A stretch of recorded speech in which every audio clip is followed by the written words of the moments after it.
படம் எப்படி இருக்குன்னு கேட்டிங்கன்னா, என்னை பொறுத்த வரைக்கும் அந்த படத்தில் சன் ஆஃப் பீச்சுன்னு சொல்லிட்டு அதிக வார்த்தை வரும். அந்த மாதிரி தான் அந்த படம் இருந்தது. என்னை பொறுத்த வரைக்கும் இந்த படம் மகி திருமணி படமும் இல்லை, தல அஜித்தோடைய படமும் இல்லை, யாரோடைய படம் சொல்லிட்டு எனக்கு ஒன்றும் புரியல. பிரேக் டவுனையும் இன்னொரு ஆங்கில படத்தையும் சேர்த்து நான் ஒன்று கொடுக்குறேன் அப்படின்னு சொல்லிட்டு ஏதோ மாதிரி எடுத்து வச்சிருக்காங்க.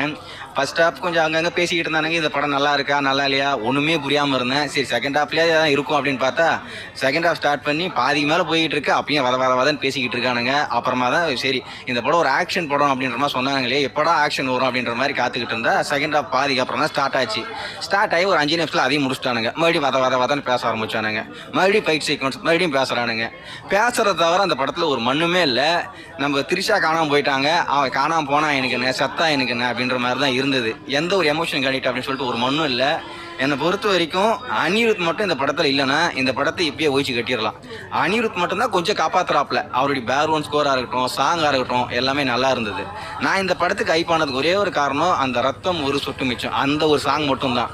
ஆனால் அந்த சாங்குக்கும் அந்த விஷுவலுக்கும் என்ன சம்பந்தம் அப்படின்னு சொல்லிட்டு ஒரு மண்ணுமே புரியல.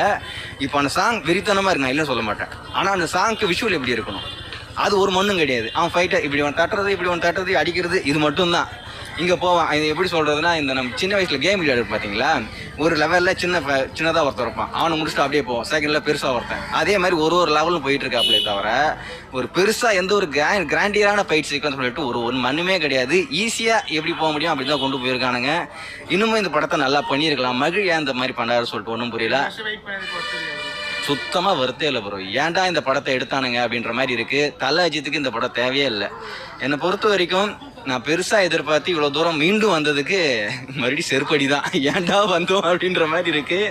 காலையில் ஏந்திரிச்சு குளிச்சு வந்தது எவ்வளோ, இந்த கிளைமேட்டில் எவ்வளோ இவ்வளோ தூரம் வர முடியுங்களா?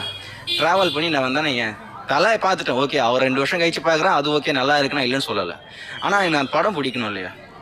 ஏன் இவ்வளோ தூரம் வந்தோம், ஏன் இந்த மாதிரி நடக்குது? இது நான் பேசாமல் என் ஊரில் 9 மணி ஷோவே பார்த்துருப்பேன். ஃபர்ஸ்ட் ஷோ பார்க்கணும்னு சொல்லிட்டு இவ்வளோ தூரம் ட்ராவல் பண்ணி வந்தால் எனக்கு அந்த படத்தில் எதனா ஒன்றாவது பிடிக்கணும் இல்லையா?